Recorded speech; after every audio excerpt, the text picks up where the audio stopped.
Good. Call to order. It is 6:37 p.m. on October 27th, 2025, and this is the regular meeting of the Monroe Township Zoning Board of Adjustment. Notice of this meeting was given as required by the Open Public Meetings Act, and a copy was posted on the second floor bulletin board in Town Hall and on the Township's website. Please be advised, no new item of business will be started after 10:30 p.m. and the meeting shall terminate no later than 11 p.m. Please note, audio and video of this meeting is being recorded in accordance with Ordinance 56/2024. The meeting is being broadcasted live on the Township's YouTube channel, and a link to view this meeting will be posted on the Township's website for public to view at their convenience. Everyone please stand and salute the flag, started by Mr. Kozak. I pledge allegiance to the flag of the United States of America and to the republic for which it stands, one nation, under God, indivisible, with liberty and justice for all. Okay. Roll call. Mr. Carino? Here. Mr. Colavita? Here. Mr. Comiskey? Here. Mr. Footer? Here. Mr. Kozak? Here. Mr. Hefner, Mr. McGeehan, and Mr. Rice are excused. Mr. Deary is excused. Okay. Oaths? Oh, I'm sorry. Oh. Mr. Warburton? Here. Ms. Pellegrini? Mr. Fury? Here. Thank you. Okay, both of the professionals, just raise your right hand, please. Right hands. You swear or affirm to tell the truth, nothing but the truth. I do. Okay, resolutions? Okay, for tonight's purposes, we have 3 resolutions to adopt. If the board so chooses, you can handle them by way of consent agenda with a roll call vote. The first resolution is 46/2025, John Ross Gorelli. It's for a side yard variance, which was approved. The second is number 47-2025, Carmelo Cintron, a front yard, lot width, and lot front variance. And the final was number 48/2025, Jacob Hollowell, and that was a use variance, which was approved. Okay. Members, your pleasure in regards to resolutions 46, 47, 48. Motion to approve. Second. Roll call. Mr. Carino? Yes. Mr. Colavita? Yes. Mr. Footer? Yes. Mr. Kozak? Yes. Mr. Comiskey? Yes. Okay, before the commencement of the meeting, I made both of the professionals aware of the 2 applications. One and number 2, one is the Enclave, and the other is Joseph's Landscaping. We only have 5 members that are available to vote this evening, so it is a use variance. So you obviously know what the municipal land use law states with respect to use variances. So I know you're both very, very good and capable attorneys, so I'll leave it in your hands. In the meantime, we're going to handle the 2, unless you want to address the board now. Whether or not, do you want to adjourn it, or do you want to stay and present your application? Go anytime. Okay. Mr. Flannery? Yes, Mr. Fury, we're going to stay for now. Okay. And we'll make the determination. Okay, and they're going to handle the other 2 applications then first. Okay. Thank you. First on the agenda is application 25-32, Tiffany Fry, lot coverage variance. Please step up to the microphone. Can this application be deemed complete? Yes. Is there a motion to deem the application complete? So moved. Second. All those in favor? Aye. Opposed? The ayes have it. Mr. Fury? The first application is number 2532. That's Tiffany Fry. She's seeking a lot coverage variance to allow 48%, where 40% is the maximum, to install a 16 by 38 pool with pavers, along with any other variances that are deemed necessary by the board. Subject matter property is 1443 Cranley Lane, and that's in the RGPR zoning district. If you could just state your name for the record and your address, Tiffany Fry, 1443 Cranley Lane. and just raise your right hand. You swear or affirm to tell the truth and nothing but the truth this evening? Yes. Okay, thank you. Mr. Chairman. Ms. Fry, in your own words, can you explain to the board why you're here tonight? To request the permission to do as we are applying to do so, in order to just expand the backyard to make it more user-friendly for our kiddos while we'll be here in the township.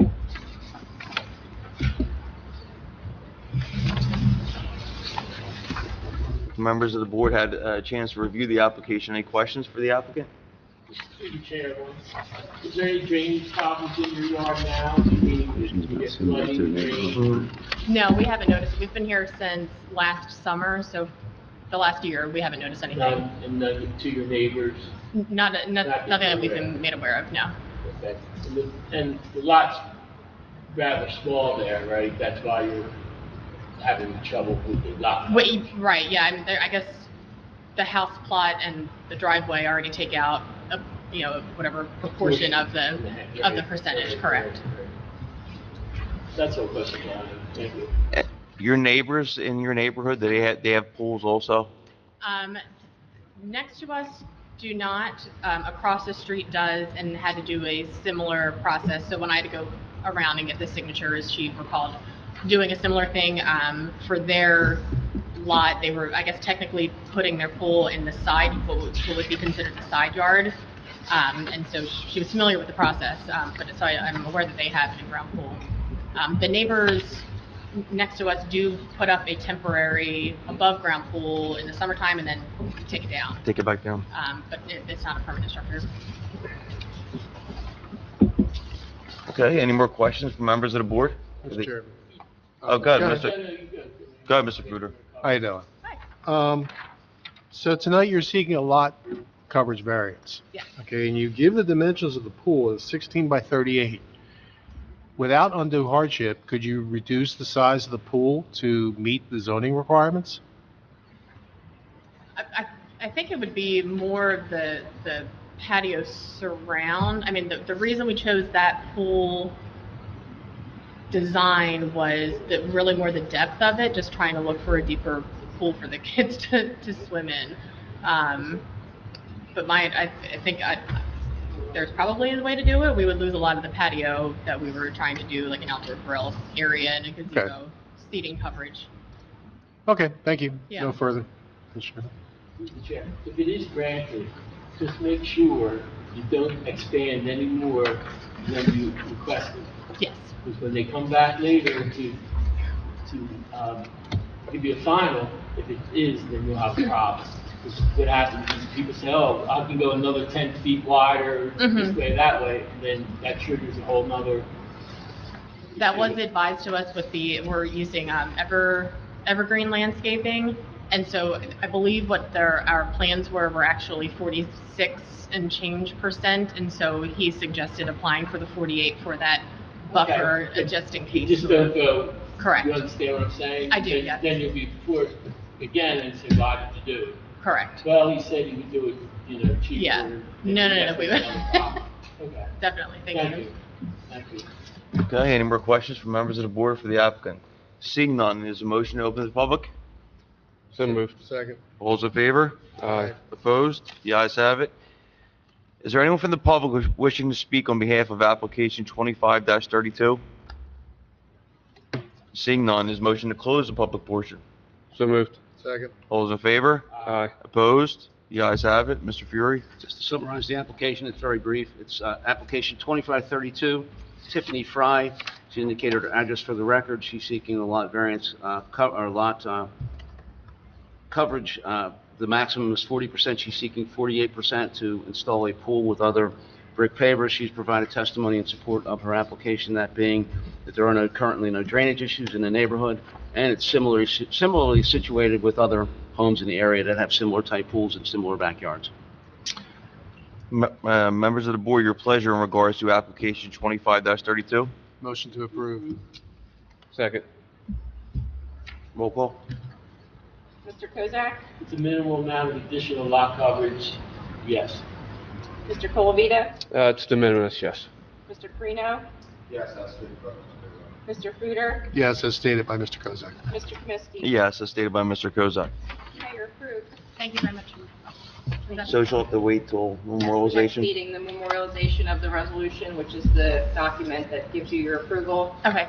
Will be done at the next meeting, and then we'll provide a copy to you and the zoning officer, so you can move forward with your permits. Great. Thank you very much. Good luck. Appreciate it. Okay. Next on the agenda, application 25-34, Joel Pacone. Rear yard and side yard variances. Please step up to the microphone. Can this application be deemed complete? Yes. Is there a motion to deem the application complete? So moved. Second. All those in favor? Aye. Opposed? The ayes have it. Mr. Fury? Okay, before the board is Joel Pacone. He's seeking a rear yard and side yard variance. Subject matter property is located at 209 Hewitt Road, and that's in the R2 zoning district.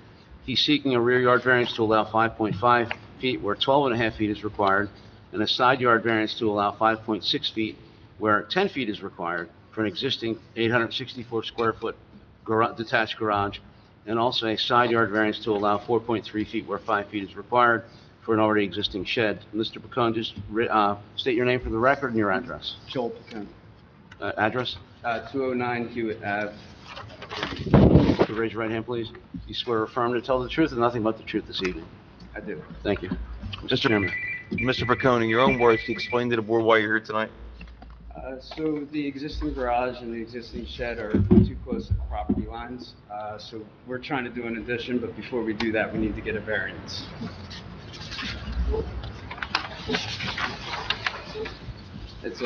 We purchased the house in July, and it was already there when we purchased it. Oh, they were already Yeah, there. they were already there.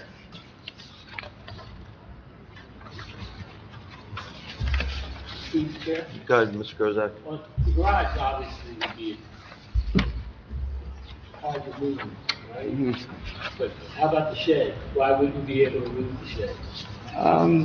Yeah, I don't think that would be an issue. I've talked to all the neighbors. They said that it's been there for years, and I asked them if they would have a problem with it staying, and they didn't have an issue. The neighbor directly next to that property line. But I mean, it's possible. By moving it, does it interfere with your septic or anything else? Why you couldn't move it then 5 feet or whatever? Well, the septic is approximately, I would say, about 5 or 10 feet in front of it. Right now? Yeah, it is. So if you did move it, you'd be, It would be encroaching on the septic, yeah. does it interfere with your plans for expansion of the house? No.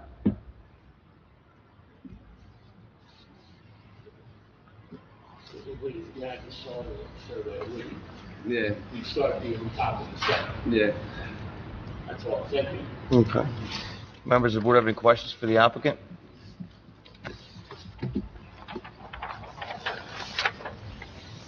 Motion open to the public?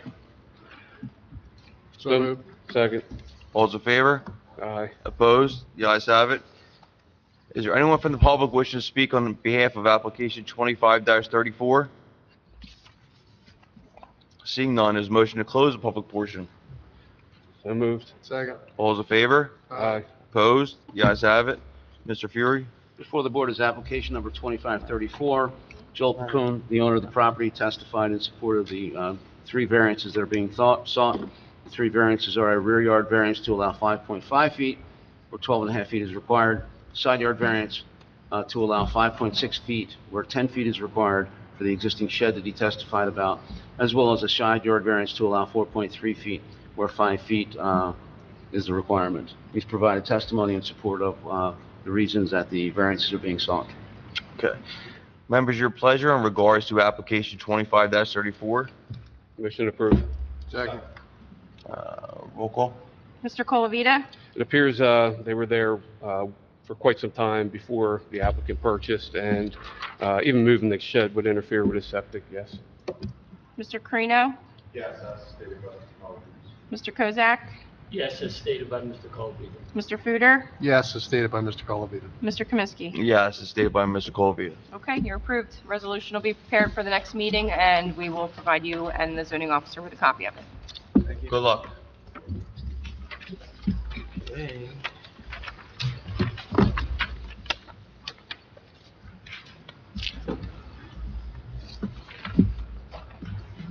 How do we want to do these first? Other two. The enclave. The enclave. Application, well, have you decided? If I could, Mr. Chairman, members of the board, Peter Flannery, law firm of Bisgayer Hoff, on behalf of the applicant, The Enclave at Monroe LLC. This is a use variance application, as the board knows. We're reluctant to take a vote with only 5 members because we do need the 5-vote supermajority for approval. That being said, we may have members of the public here. My professionals are here. I'm wondering if the board would allow us to present the application and then continue to a subsequent hearing for the vote, or if the board prefer that we just come back next time. That's fine, but I think the difficulty is going to be you're going to have missing members, so they're not going to hear the testimony. They're going to They would have to listen to the tape. Right, well, that would be the hope, that there would Okay. be the same members returning, and then the additional members would listen Well, to the tape. we hope we have a full board, so that's the first start. And then, Right. again, that's going to be entirely up to you, what you want to do. It's going to, yeah. Yeah, it's fine, what the board wants to do, so. Just to have them postpone. Yeah, I defer to the board. You'd rather hear all the testimony at one point in time? Yes, I won't, I know it's an inconvenience to the professionals, but, we don't need to vote for that, do we? no. All right, I would prefer that you did it at a later time when we were all present. Okay. And I'm assuming you're going to request also that no further notice has to be required to the individuals? If I could just speak Okay, to very my good. client for just a minute or two. Not a I don't problem. know if you want to hear from the other applicant or... Sure. The people that aren't here will have a chance to ask questions. Yeah, that's right, they won't have a chance to ask questions, or, that's the difficulty, so, okay. Do you agree? I agree, so. Okay. Yeah, and they're gonna have to listen to the tape and all that, it's, yeah.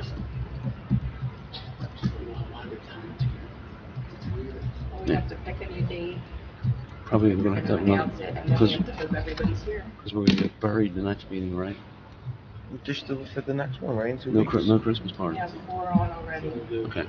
Sorry, Mr. Chairman, if we were to continue, would we be first on the agenda, and what would the date be? Would it be the next meeting? I have 4 things on already. There are already 4 matters on the agenda, that's gonna be up to the board. For the next meeting, there's already 4, but Okay. how about the one after? For the following meeting, we're gonna check. What is that? 24th we could do. November 24th? November 24th? Be That the- was the week of Thanksgiving, I believe, keep in mind. Understood, thank you.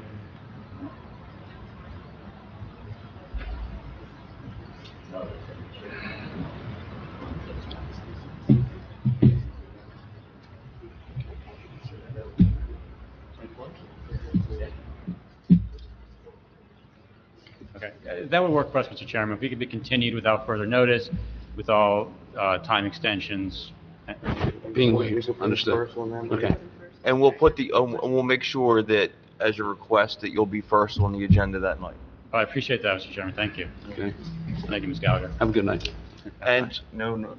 No further notice is going to be required by the applicant. The public's already been notified. Thank you very much. Okay. Thank you. Thank you. Take care.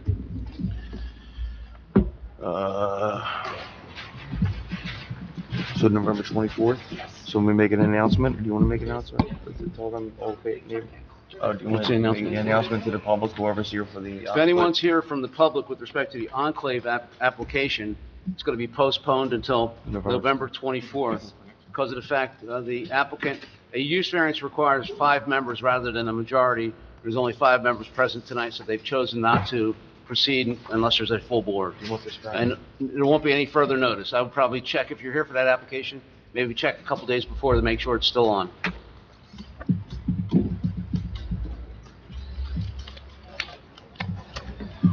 Okay.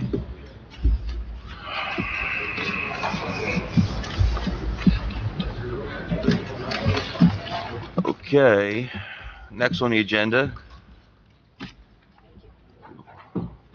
Application 25-23 and 556 site plan, Joseph's Landscaping. Have you made a decision, Len? We will pursue. Okay. Okay. Can this application be deemed complete? The application can be deemed complete with one submission waiver for contours existing and proposed 200-foot beyond the property line. And there's one additional request to defer building plan submission as a condition of approval. With those 2 items, it can be deemed complete. Okay. Is there a motion to deem the application complete? Make a motion to, just let me ask, Um, those 2 conditions you're okay with? Yes. You're okay with them? Look, I know one was contours, what was the second one? It was the building plans. The building plans? Yeah. For the addition, it's going to match, through testimony, I believe they're going to indicate that it's going to match the existing building that they're butting up to. So you're comfortable with that? Yes. Yes. Very good. So I'll ask I have it written down. Do you believe during the application testimony that will be given, it will make the application complete? That's correct. Okay. Is there a motion to deem the application complete? So moved. Second. All those in favor? Aye. Opposed? The ayes have it. Mr. Fiore? Okay, I'll let Mr. Schwartz give his presentation, and we can probably swear in your professionals first, if you'd like. Gentlemen? I'm just going to swear in your client, too. Okay, just, do you all swear or affirm to tell the truth and nothing but the truth? And then applicant, name and address. Mm-hmm. Steve Joseph, 1281 Glasgow Road, Williamstown. Okay, gentlemen with the, Field Jeffers Engineering, 707 North Main Street, Westboro. okay. Stephen Hoffman, our planning, applicant's planner, and I do swear to tell. Okay, and you've all appeared many, many times in Monroe Township. It's your second home, so I'm assuming the board will accept them as valid. Absolutely. Experts. Mr. Schwartz? Good evening, Leonard Schwartz, law firm Slotting and Schwartz. Appeared for the board many times. This is Joseph's Landscaping Incorporated on Route 322. It is, as everybody would know, is already existing operation. The reason for the application, number one, is that one of the accessory buildings is being expanded. As a result of the expansion of the existing building, that, as well as what already exists, makes the accessory buildings larger than what the principal building is in the front, the original retail building. As a result of it, we need a use variance. Once we do all that, and you get into the other issues, there's other issues with regard to variances that our professionals will go over, indicate to you side yard variances or other variances that exist. So that is why we need it. We look at the overall property itself, as will be testified to. Everything pretty much is there, but when you look at the plan, as will be pointed out to you, there's just one small in the sense of it's, I think it's 4,800 square foot building out of all of it, that is going to be added on to an existing accessory structure, which requires a moving around some parking spaces and some other things.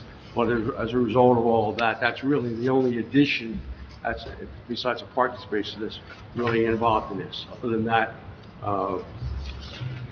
everything else is pretty much existing. So, Mr. Chase, Mr. Joseph will testify initially. Explain to the board what your operation is. Well, I appreciate you guys, your time tonight, so thank you very much. The landscape company's been in business for about 38 years now, and I've been operating out of that property since 1996. The property is basically used for a landscape firm. We basically run construction for landscaping, pavers. We do stone removal through the winter time for those services for a lot of commercial sites. And we run about 40 to 45 to 55 employees on an average, depending on the season. And also run about 30 truck operation out of that facility. Nothing's kind of changed for the last several years. We've kind of stayed the same for the size of the company. I'm not looking to grow much at all. I'm looking to stay the same. We're actually downscale a little bit. So that's kind of the operation itself. And we do a lot of residential work in our local towns, Gloucester County, Camden County, Burlington counties, or Atlantic County. And it's basically our range out of Williamstown. So it kind of sums up what the operation's about. The quality of trucks than the people, their manpower.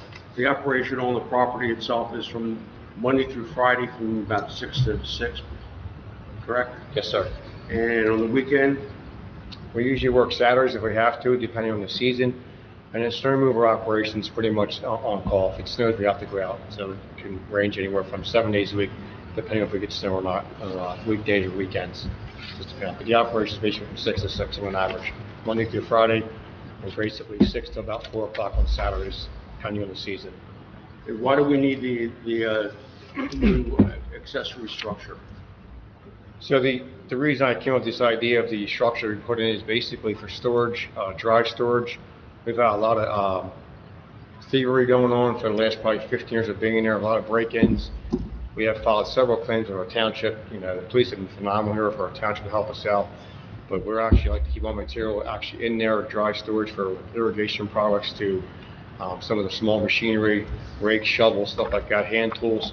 It's just to be more organized, but also have a cleaner property also for overall appearance. So that's the main reason I'm going for the building structure. Just briefly, I know the question was raised by the board professionals with regard to some of the properties that are buildings that are on the properties next door to you. The one building is the greenhouse building, it shows on the plan. Who owns that property? So that's Peach Country. They have the property next door to us, and we use that greenhouses for storage, dry storage, for like salt spreaders in there, and snow plows. And you've submitted, you have a lease with them, and that lease has been submitted to the board, so that you have access to that. You have the right to be there, correct? Yes, sir. All the way in the back, that was pointed out to us, there's an accessory structure that sort of straddles the rear lot line. Indicates as it being a trailer building. Yes. It's a tractor and trailer. It's just basically the trailer itself that's removable. So if that's going to interfere, we'll definitely move that to another location on the property. But it is mobile. You can move it. It's just a tractor trailer body itself. So you're going to relocate that all to another part of the property? Yes. And then in front of that is an accessory structure, 2,304 square feet, which also goes on to Katarina's property. Yes. And you've indicated to me and to professionals that this small section, which is like 2.74 feet maximum, is on the Katarina property. And you will move that totally onto your property. Yes, it's basically a straw building. It's basically an overhang, so it's basically removable. It's not actually the building itself. It's called an overhang. And we basically keep straw in there for a lot of hydroseed, like erosion control on the highways. So it's pretty easy to move that straw out of there and make it a zero line to do the compliant with the neighbor. So at this point, you're asking the board to allow for a zero lot line on the sideline. If I could, please. Do you have anything else you want to add to what you're doing on the property before we bring your professionals in? I mean, this basically for me is as doing this for 38 years. I try to run a clean operation. I try to help out the community as Williamstown. I do a lot of stuff in the township itself. So I'm a very active, I guess, being part of our community. I grew up here, went to Williamstown High School, did a lot of wrestling. So just basically trying to do the right thing for our township. I'll be compliant with you guys. Okay. Thank you. Do you have any questions before I bring our professionals up? You can bring your professionals up.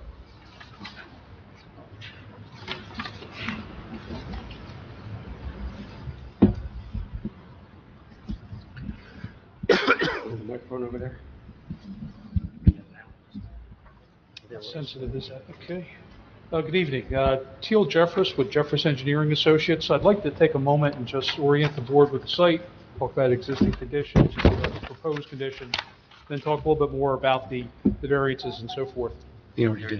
First off, as has been mentioned, this is an aerial photograph obtained by from Google. We'll note this as Exhibit A1. It's again, it's just an aerial photograph. We highlighted in yellow the approximate boundary of the site just for a sense of identification.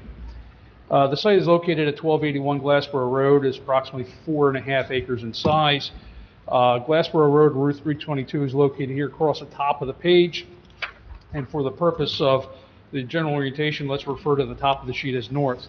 To the north of the site, we have Glassboro Road, and then across to the north of that, we have some residential properties, including the Willows, a residential community there along Justin Way. As we work around counterclockwise, on the western side of the property, we have an abutting commercial property, which is Robert Donaldson, Wire and Iron Fence Company, a commercial use, and then some vacant, unimproved land to the west, with Scotland Run further to the west. As we keep coming around to the south, we have unimproved wooded area, which is vacant. It is part of a residential lot and technically considered a residential property because of a house that's located on it, but it's currently unimproved. Continuing around on the eastern side, we have a commercial property, Katarina Supply, which abuts the eastern portion of our property back up to Route 322. The area in question that we're talking about, the proposed addition, that board members can see, is a dashed yellow line here in the kind of the central eastern portion of the property. The site is currently occupied, as the applicant has testified, and operates as a landscape contracting company. It is improved with several buildings. And to this, I'm going to refer to the site plan set that was submitted as part of the application.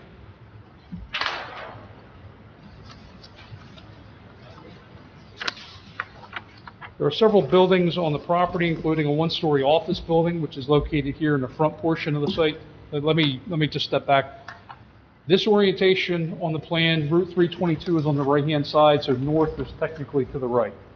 It's just a little different orientation from the aerial photograph. Are you going to mark that as, I guess, This is part of applicant two? this is part of the plan set that was submitted. Okay. So we can list that entire plan The set. entire as plan A2 set, if you'd like. okay, very good. We already did that, that's exhibit A1, and we'll call the packet, if you will, A2. The proposed plan, site plan.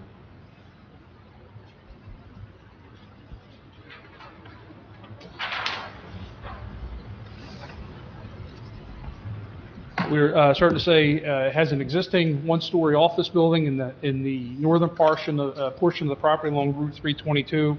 Several accessory buildings throughout the property, a few gazebos, a shed, a couple trailers, as has been mentioned, a landscape trellis in the front portion of the site, along with areas of asphalt pavement, two driveways coming in off of Glassboro Road or Route 322, with parking areas along the asphalt pavement in front of the existing storage building. And then the balance of the property is gravel or stone yard or storage yard, if you will, associated with the use. The property also includes some storage bins, which are used for stockpiling or temporarily stockpiling landscape material, stone, dirt, mulch, and so forth. In the eastern portion of the property, there's an existing stormwater management basin, which will remain. Throughout the property, there's a mixture of pole and wall-mounted lights, including some floodlights that the applicant has installed, and as mentioned a few moments ago, utilizes really for security reasons in light of the robberies that they've encountered. And then in the northern portion of the site, along the frontage, is the area where we have some decorative landscaping associated with the office building and the front entranceway. The property is currently served by public utilities with water and sewer services, and there's currently a site identification sign along Route 322. Under the proposed conditions, the applicant is proposing to construct a 60 by 80 or a 4,800 square foot building on the southern end of the existing storage building. This building is going to be considered an extension of the existing accessory building and will be utilized for storage, as the applicant had mentioned just a moment ago. The building will be a pole barn and have metal siding and metal roofing matching the type of the existing building. The addition will also maintain the height and the alignment of the existing building. Again, it'll just be an extension of the existing walls of the addition of the building itself.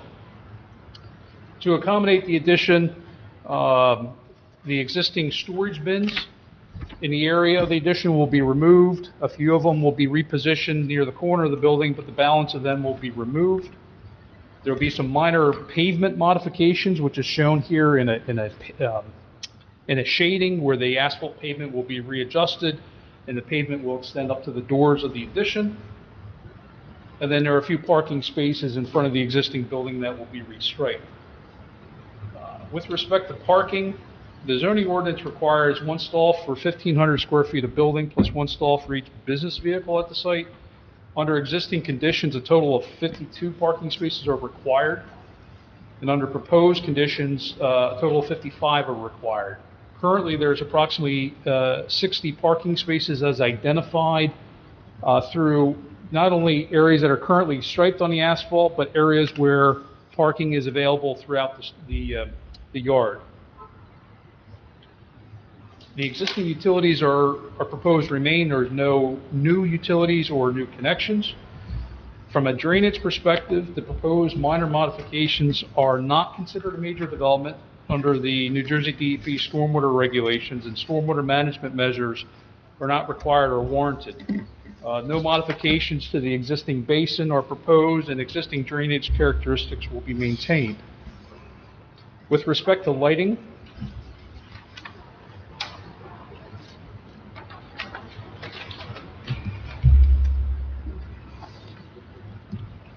an existing light on the end of the existing storage building will be removed.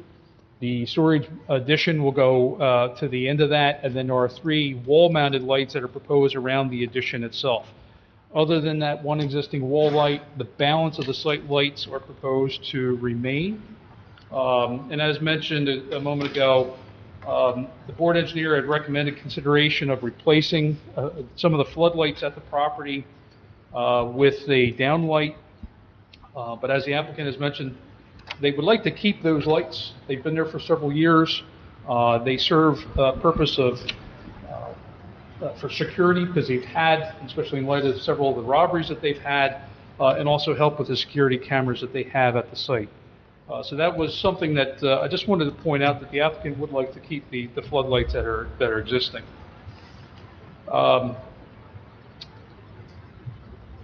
There are some landscape areas, as mentioned, in the northern portion of the property. With regard to proposed conditions, around the addition, this area that's hatched will be restored as lawn. Other than that, all the other existing landscaping areas will remain.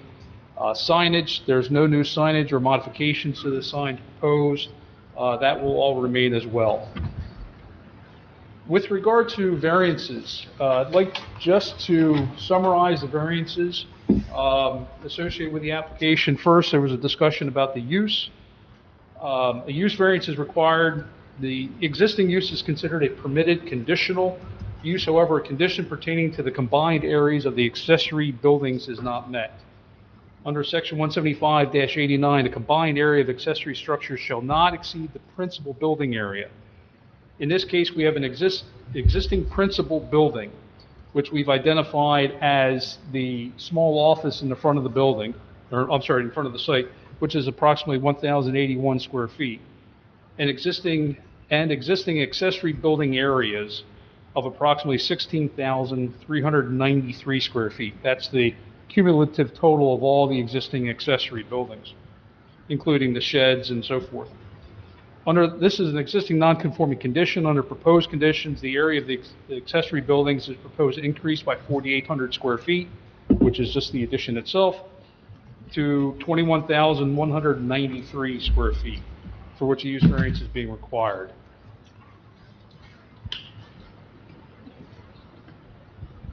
Minimum front yard setback. This is an existing non-conforming condition where 75 feet is required. Currently, there's a setback of 32.1 feet to the existing landscape trellis and 49.88 feet to the existing office building. This is going to remain. Minimum side yard setback, 50 feet is required.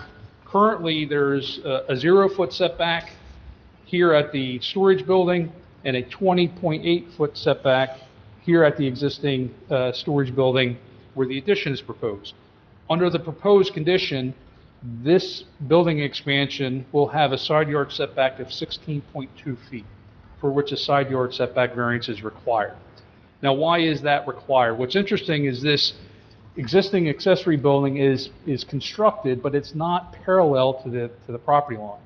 It currently has a setback that ranges from 20.8 feet here to 25.2 feet here, so it's skewed relative to the property line. Maintaining that building and extending those building lines decreases that setback, and at the rear corner will cause a setback of 16.2 feet. And then, as mentioned a few moments ago by the applicant, the existing storage building in the very southeastern corner of the property encroaches over the property line by approximately 2.7 feet. The applicant has indicated that he'd be willing to modify that overhang to bring that back to the property line, and for which a variance would be requested from the board to allow that setback at that building there to be at 0 feet. So he can bring that encroachment or eliminate that encroachment. There was a request for a rear yard setback which pertained to this existing trailer. Testimony by the applicant a moment ago indicated that he'd be willing to relocate that trailer, so we believe that that variance would be eliminated. There was a variance for maximum lot coverage. Minimum or maximum permitted is 25%. Currently, it's 76.3%. Under the proposed conditions with this expansion of the building, that goes to 77.5%. This minor increase in coverage is created by the building condition, but the impacts of such to stormwater runoff is really mitigated by the presence of the existing stormwater management basin. And then, after further review of the board engineer's comments and further evaluation, we found that we're going to need to request a variance for accessory building height. Under section 175-89F2, it stipulates that for an accessory structure over 300 square feet, a maximum height of 22 feet is permitted. And that's measured different than the definition in the zoning ordinance, but is measured from grade to the peak of the roof. The existing building was measured, and that peak is at 22 feet 9 inches, which is an existing non-conforming condition. We are requesting a variance to allow the addition to be at 22 feet 9 inches to maintain the alignment as well as the ridge line. That 9-inch deviation of 9 inches for which a height variance is being requested. Now, since that falls under 10%, it still falls under a C variance being requested. And then lastly, there are 3 waivers I'd like to just discuss, or before we get into that, there are several non-conforming conditions throughout the property, predominantly pertaining to parking areas and so forth, that will remain and that are unchanged or unimpacted by the proposed addition and work. 3 minor waivers. One is section 175-116A1F. It requires bollard-style lighting to be installed along walks and at building entrances.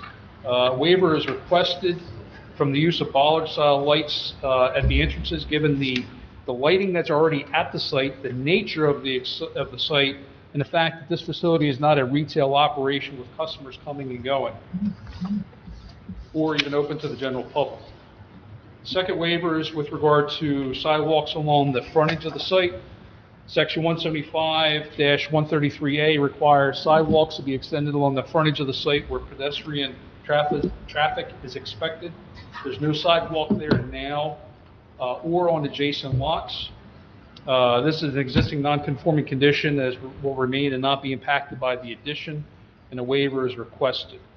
And then lastly, and on that same note, section 175-96A requires curbing to be installed along the front of the site, and for the same reasons, we would request a waiver for curbing installation along the front.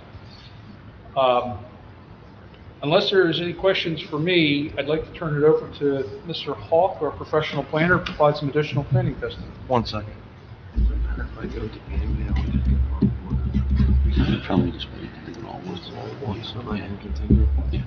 All right, so everyone, members of the board, just hold your questions to the end. We're going to see if a lot of your questions can be resolved with our professionals to keep this ball rolling.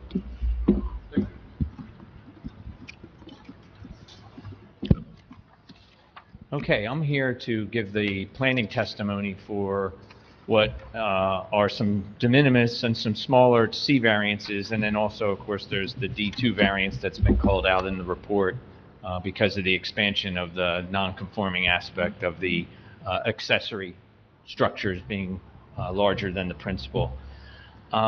At first, I'd like to talk about a definition of principal use in your ordinance. It's the main purpose for which a lot or building is used. And the way I look at this site overall, I feel like just about every building is a principal building and it's a principal use, because the main focus of this site, now that the retail garden aspect has been reduced, the main focus of this site is the landscape contracting yard, and the front building, which is listed on our plan as the principal building, is really the ancillary or support business or building for the overall landscaping business, where they provide administrative duties and financial duties. So to me, I think it's more of a technicality that this variance exists, but the main focus of this building and meeting the definition of a principal use is the overall site.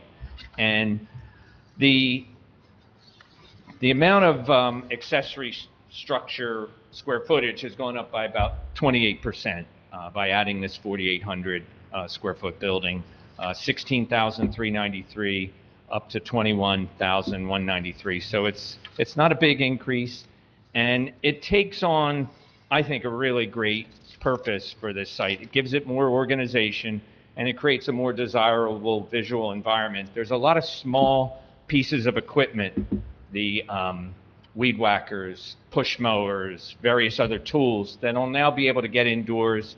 The site will look better, it'll be organized better, and the site will also function better because of that. It also allows the general welfare to be advanced. You have a long-time business here in Monroe Township, 38 years, but 30 years at this site. He'll be able to secure his property and his valuable possessions better, be able to buy better.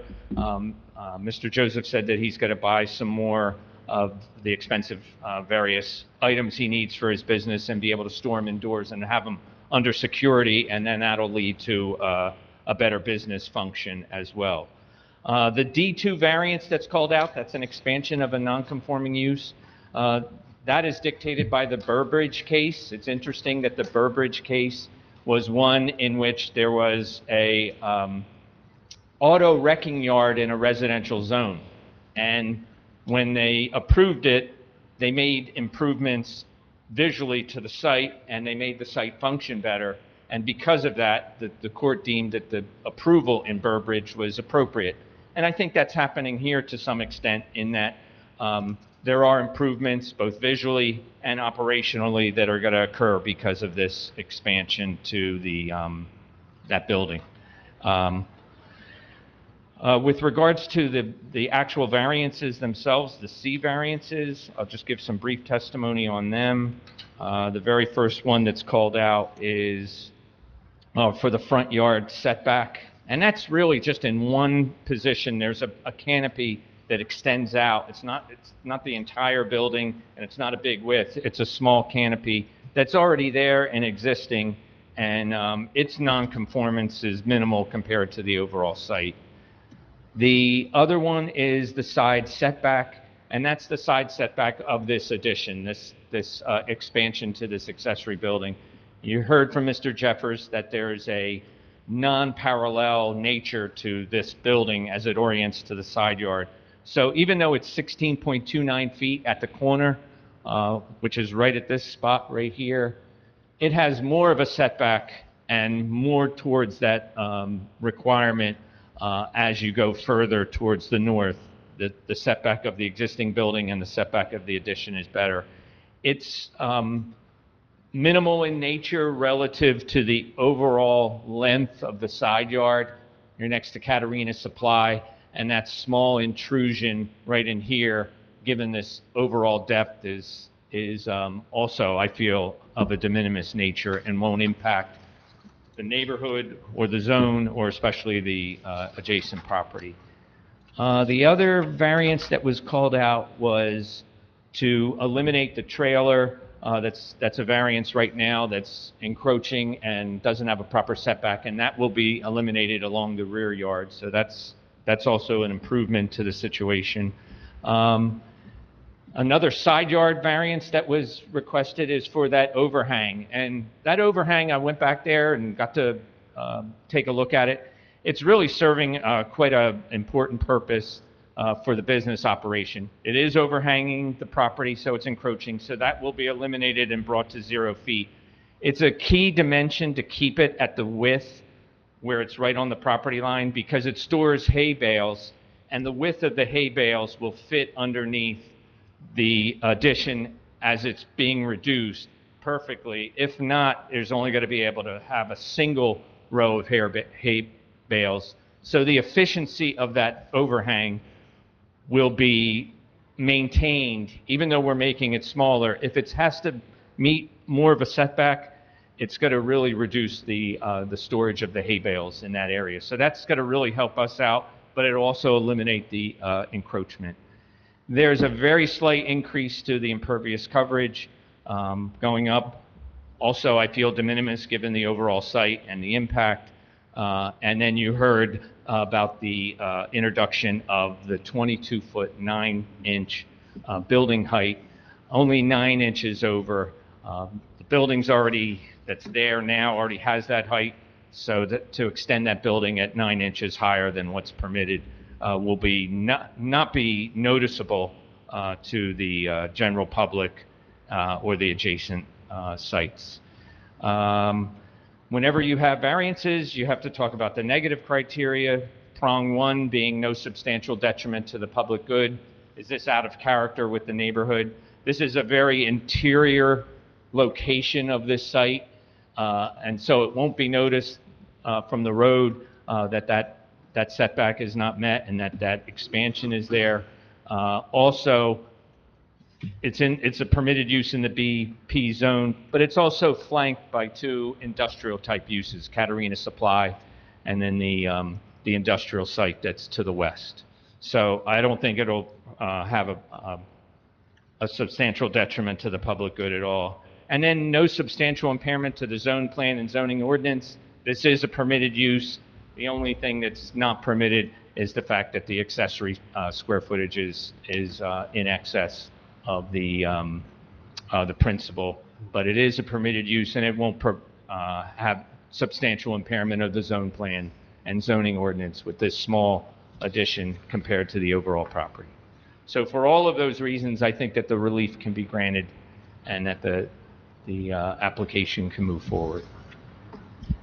Thank you. Mr. Schwartz? Okay, so, bless you. We're going to go to our professionals now. Ms. Pellegrini, do you want to go first, or Adam? I'll take it first. Mr. Okay. Yeah. Thank you.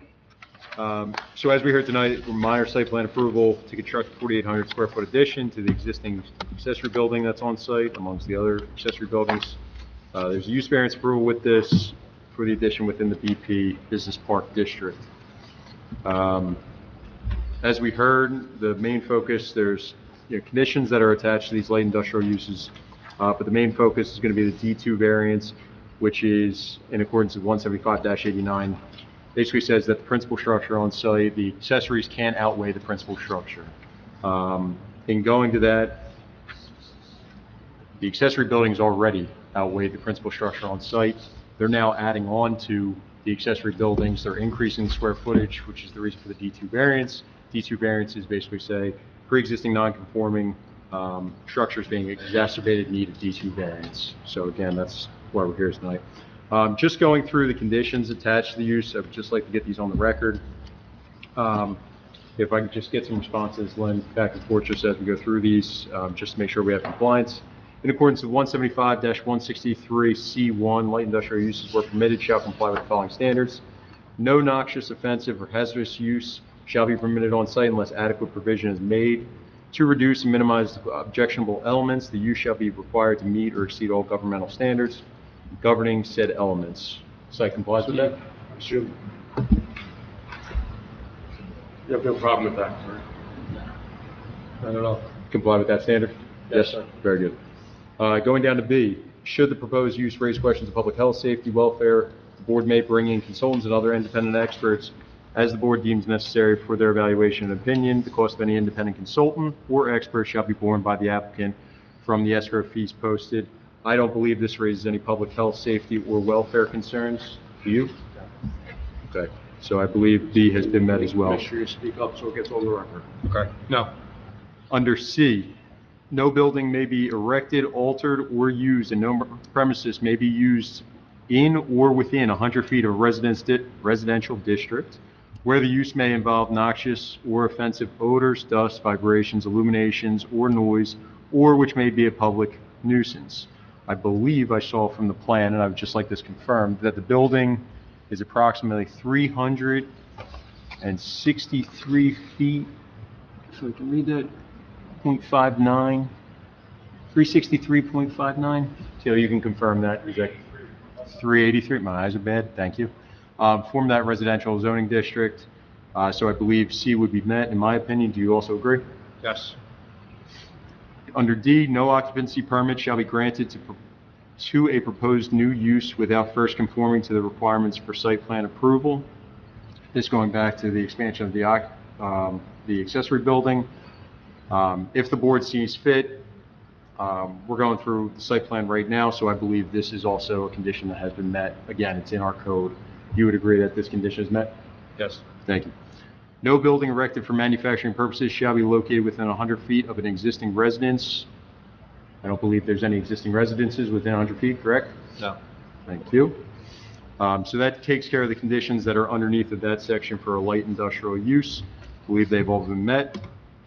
Going down to the positive and negative criteria, we heard from the applicant's planner about why they believe the positive criteria outweigh any negative criteria for this application. I would agree I've actually been hearing more recently that theft is kind of increasing on some of these sites. People are actually targeting. I know specifically in Washington Township, there's been a lot of theft that's going on. So I would agree that having a little bit more of a secure facility would bring a little bit more benefit to the applicant. I don't see a lot of negative here. The principal use is on site as the administration building. I would agree that the accessory buildings now, with the way that it is, are kind of outweighing that principal building, if you want to look at it that way. It will present a more organized, nicer appearance. I think it'll function a little bit better, the site, for the applicant. 38 years in business here, 30 at the site. And again, it goes back to the security. The variance itself and the positives here, I believe, outweigh really the negatives. They're in a commercial area. They have two commercial sites on either side of them. There's not really a lot of residential. The residential that is in the back looks to be buffered by some trees. There won't be a lot of obtrusion to them. And I believe that the C variances that we're requesting tonight, going to the bulks, just to speak on them for a brief second here. The minimum side yard setback, as we heard, the minimum required side yard setback is 50 feet. The plan does not conform to this requirement, proposing 16.29 feet, with the accessory building being a little askew. 16.29 presents a variance. I don't believe there's any impact. Again, being in that commercial district, I really don't think that 16.29 is going to present any kind of hardship to anybody. Then we also heard that the 2.74 feet that's over the property line right now is being requested to be brought back to 0. I think that's a positive, being that it's coming back onto their property. The minimum rear yard setback, I believe, and I just want to check my notes here, that's that trailer, it's going to be moved to conform with that requirement, correct? Yes. Thank you. And I believe the maximum lot coverage is also de minimis. I would agree with that. So I believe the statutory criteria for the variances has been met. Okay, members of board have any questions for Mr. Warburton? You want to, okay. Ms. Pellegrini, Yes. I'll go over the design, performance, and evaluation standards. The accessory structures, just to reiterate, that testimony is provided. Adam has summarized that the trailer and the shred that are encroaching are going to be adjusted and fixed, and a variance is being requested for the shed or the overhang structure for 0. As far as the height is going to match the existing at 22 feet 9 inches, so a variance is required for that. In accordance with 175-89G1, there's some design criteria when it comes to accessory structures. Some testimony has been provided. We may need to supplement some of that testimony. The roof shape of the garage or the shed, the addition shall be visually compatible with buildings and or structures to which it is visually related. So the testimony so far has been that and if the applicant can confirm that the addition will be of the same nature as the addition that the building that they're attaching to. Can you repeat what that measurement is? 22 is the max, but what were they proposing? 22 foot 9 inches. 0.9, thank you. 9 inches, which is 0.75. Okay. Please, thank you. The accessory building you're adding on to is going to be visually related to the existing building you're attaching to, correct? But basically, we'll do it, I think it's one building. Yes. Thank you. So the materials, textures, colors, relationship of materials of the facade and roof of the structure will be visually compatible with the building and structures to which it's visually related. Materials, texture, and color and materials are Yeah, it's all the same. Yes, it'll all be the same. It will look like one continuous building. Okay. You will confirm, will you confirm that no living units will be provided in the addition that you're proposing? You're not going to have any, there's no living units going to be on this property. No. Thank you. As far as curbs and gutters, they provided testimony on the reasons why they are asking for a waiver of curb and gutter. There is none existing along the highway there, and they are asking for a waiver. As far as lighting, they have agreed to provide Isolux information that we had requested. They do need a waiver for pedestrian scale bollard type lighting. They want to go with, they don't have any walkways per se that they need to light, so they're asking for a waiver of that. Also, the pole-mounted floodlights that have been existing on site for some time and they use for security, we had suggested they replace them with overhead style lights. They have requested them to remain, so a waiver is required for that. As far as off-street parking and loading, we requested that they provide a designated loading space for their deliveries. The nature of the site, there's many buildings that are accessed, and so there is the testimony in their response letter indicated that they utilize the whole of the site, but they are willing to provide us with the turning exhibits that we asked for, so they would be a condition of approval. There's a minimum of one trash garbage pickup area. The testimony they provided in their response letter is that there is a trash area, it's just not shown on the plan, so they are going to provide that on the plan to provide by that, to comply with that request of ours as a condition of approval.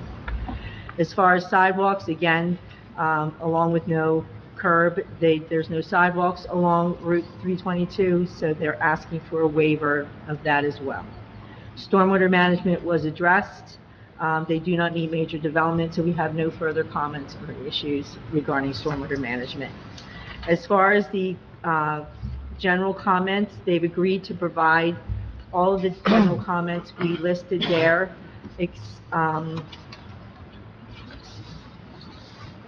except for, excuse me, I lost my place.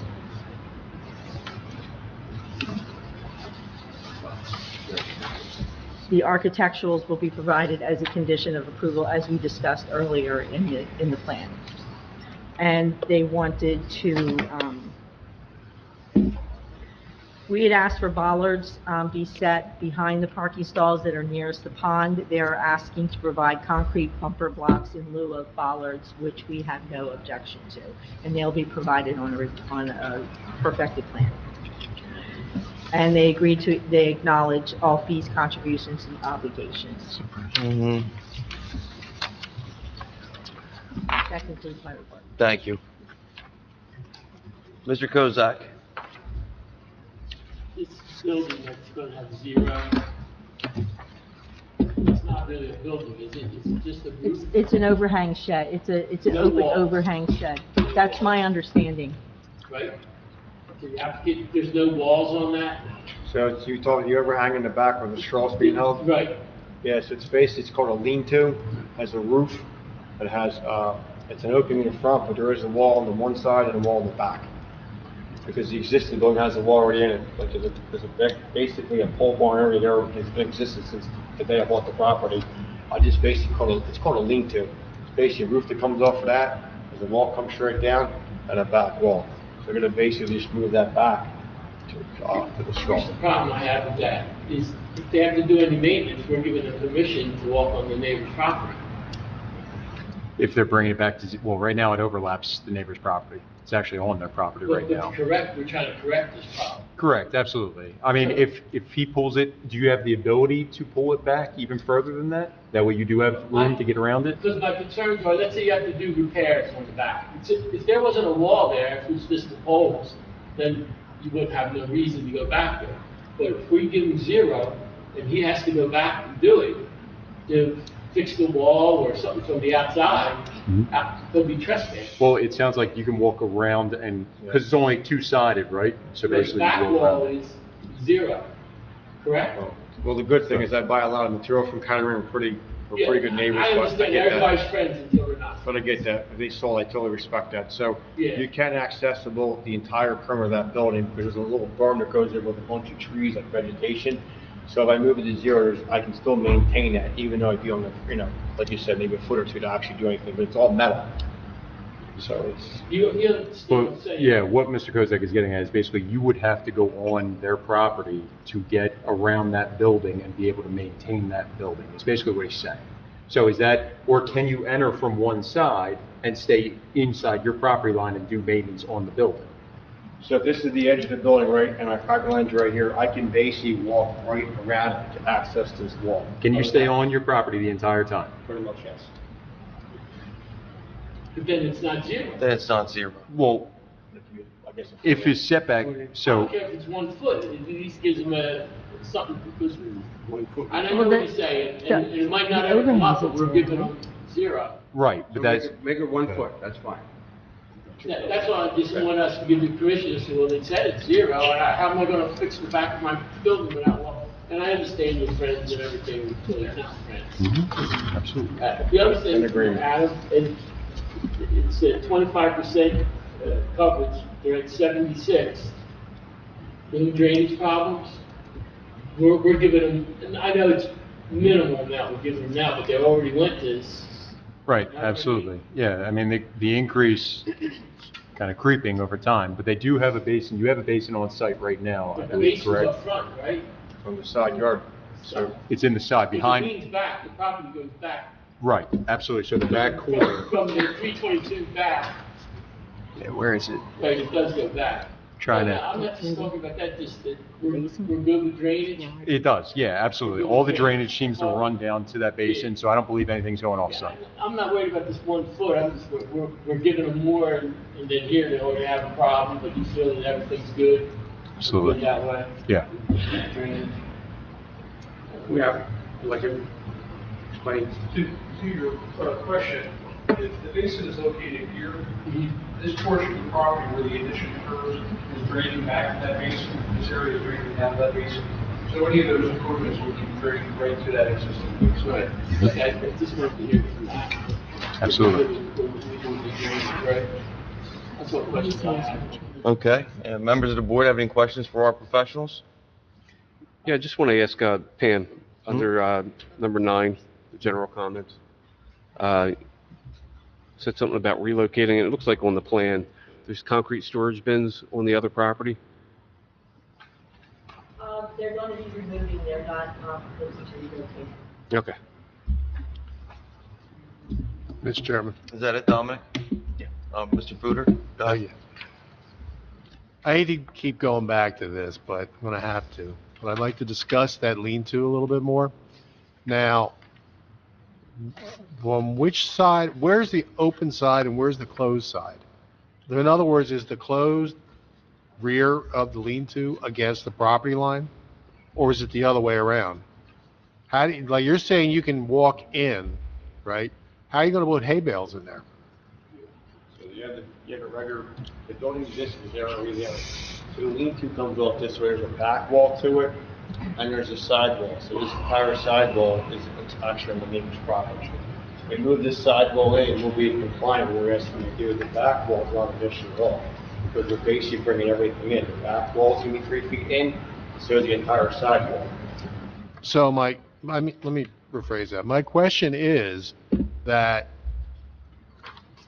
getting access to this structure, okay? You're asking for a 0 lot line, right? So that means there'll be no access on the property line side of the structure, because then you'd be on somebody else's property. You know what I mean? So and I'm just trying to picture this in my head, but you have a lean-to. If the back side of the lean-to is up against the property line, you can access the structure through the front or a side or whatever, and it's all on your property. You understand what I mean? Now, The applicant did agree to 1 foot, correct? So they can maintain the back. but that's, 1 foot isn't enough for a hay bale. If I may, on your point here, everybody see this building here? This lean-to sits on this side. Mhm. Steve correctly, access, I'm just gonna draw on this, access into that lean-to is from the front. Correct. The side and the rear are where the walls exist. Okay. So with bringing that wall in, as we were saying, if you agree to a 1 foot offset. Absolutely. Here, the access is still from this property in front of the lean-to. Okay. All right. Just for clarity, just so everybody can. Yeah, because I just wanted to make sure that, which way we're going in. Thank you, Mr. Chairman. Good? Good. Members of the board have any more questions for our professionals or the applicant's professionals? Anything else from Mr. Schwartz? Nothing else. Thank you. Okay. Is there a motion open to the public? So, Second. All those in favor? aye. Opposed? The ayes have it. Is there anyone from the public wishing to speak on behalf of application 25-23 and 556 site plan? Seeing none, there's a motion to close the public portion. Second. All those in favor? Aye. Opposed? The ayes have it. Mr. Fury? Okay, I'll attempt to summarize the application. I'll leave it up to the board. Because they're so interrelated, the minor site plan and the variances, you probably can handle them all in one What do you think, Dan? resolution, if that's acceptable to everyone. So, again, before the board is Stephen Joseph, an application for his business located on Route 322. He's seeking several, actually a D2 variance as well as several other C variances. The D2 variance is an expansion of the non-conforming use. It's permitted conditional use, however, the size of the accessory building exceeds the primary building or the principal building, which is, again, far exceeds it, but again, we're adding to the, exceeding the amount that's required for the accessory building or beyond the accessory building. There's also an application for the side yard variance for the new structure, the 2,400 square foot structure. There's a C variance being sought for a front yard setback. C variance being sought for the, again, back to the building at 16.29 feet, where 15 feet is required. There's also a C variance being sought for the lean-to building, which originally the applicant was proposing a 0 lot line. I believe he's agreed to have it a 1 foot setback from the side yard. There's also testimony regarding a request for the height waiver or height variance. 22 feet is the maximum permitted. The actual height of the building is going to be 22.9 feet. There's several waivers that are also being sought. One is a Ballard-style lighting along the pedestrian walkways. We've heard testimony it's not necessary. Also a sidewalk and curbing variance, and also the applicant seeking a waiver for the lighting. The applicants provided testimony from their professionals as well as the applicant himself regarding the current condition of the site. Been in existence for some 30 years. This is kind of a continuation of the business, only seeking to make it better. We've heard from our professionals. The applicant has agreed to all the, I guess, comments, terms, and conditions that the applicant has, that the professionals have placed on the record. So you would first need a motion to approve the D2 variance as well as the various C variances and the waivers that are being sought, and then also approval for the minor site plan. Before we do that, The application, or the height is 22 foot 9 inches? Yes, Not rather- not .9. 22.9. No. 22 The feet. current height, the ordinance is 22 feet. The applicant seeking 22.9. 22 foot 9 inches. Okay. Okay, .75, as Ms. Pellegrini had stated previously. Well, apparently, we didn't go over the lot coverage. Okay, also the lot coverage, I was going to mention that because I forgot. Okay. Maximum lot coverage is 25%, the applicant is seeking 77.5%. I believe that addresses that, so. I forgot that, that was the one I had a couple asterisks next to it, I didn't know why, so. No problem. So I have to say variances first? Go ahead, Dan. First, we're going to do the, all together. You could do them all together if you choose, okay? And just remember, be mindful of the fact when you're addressing the variances, what the requirement is, statutory requirements are, the positive versus the negative criteria. It'll be helpful if you put some comments on the record with respect to that, the balancing test that you're required to undertake. Okay, members, your pleasure in regards to application 25-23 and 556 site plan and variances required. Roll call. Mr. Kozak? The applicant is surrounded by light industrial use, and by providing this building will help alleviate outside storage. The waivers are standard to the area, and our professionals have agreed that the testimony given by the applicant is true and okay by their standards. So yes. Mr. Carino? Yeah, as stated by the applicant, this is first expansion of the yard. It's not an expansion of the business, so we don't have any plans. There's no objection from the neighbors, and it will actually exist the building, so yes. Mr. Colavita? While technically the primary building is the primary use, the entire site is the bulk of the applicant's business. Many of the waivers and variances are pre-existing conditions. The applicant's making adjustments to make the site more suitable, and the building will more organized, clean up the site, and help the business with security, yes. Mr. Fruder? Yes, as stated by the various board members. Mr. Kowalski? There's been no public objection. Our professionals don't have a problem with it. Yes. Okay, you're approved, use variance and Thank fair you. site plan. We'll have the resolution memorialized for the next meeting, and we'll provide you with a copy. Thank you. Good luck. Thank you, good night, good luck. Pretty straightforward, huh, Len? Thank you for everybody's time, and I really appreciate everybody, so thank you very much appreciated. Thank you. Yep. Thank you for being in town this long. You can listen to that. It's very good. Thank you. Thank you. Very blessed. You guys want to roll? You guys are excused if you just want. We only have like 3 minutes left, but so it's either way. All right. Is there a motion open to the public? Second. All those in favor? Aye. Opposed? The ayes have it. Is there anyone from the public wishing to speak on behalf of any application tonight? Seeing none, a motion to close the public portion. Second. All those in favor? Aye. Opposed? The ayes have it. Approval of minutes. Is there a motion to approve the October 13, 2025 minutes? Second. All those in favor? Aye. Opposed? The ayes have it. Mr. Fury. Okay, the matter for discussion this evening, one of our board members, Rob McGeehan, who's not here this evening, he submitted an application to the board for a property variance. I don't know the extent of it, that's not really relevant. The MLUL gives two options. The board members can choose to hear the application if they don't feel as though it's going to be a conflict, or you can decide that it's a conflict and the matter will be transferred to the planning board. So you need to make the decision. You want my recommendation? I would send it to the planning board. But it's your choice. You can certainly keep it here. You can give them a hard time if you'd like, so. So, what's everybody's? Still on the record. Okay, we're still on the record. I realize that. I realize that, so. Just the appearance, no, just the appearance of impropriety. See, it's always the appearance, Just that so. he would have to leave. Yeah, exactly, exactly. Yeah, and we have an easy alternative. Right. So do We they, need a motion. Do we need a motion for that, or? do You we- know what, you might as well, since Okay. it is official and it's on the record. so Oh. a motion, or do we have to make sure that each board member says that they would recuse themselves if it were to remain No, here? yeah, or that would be it. Just, again, do a roll call, who would recuse themselves and who would not.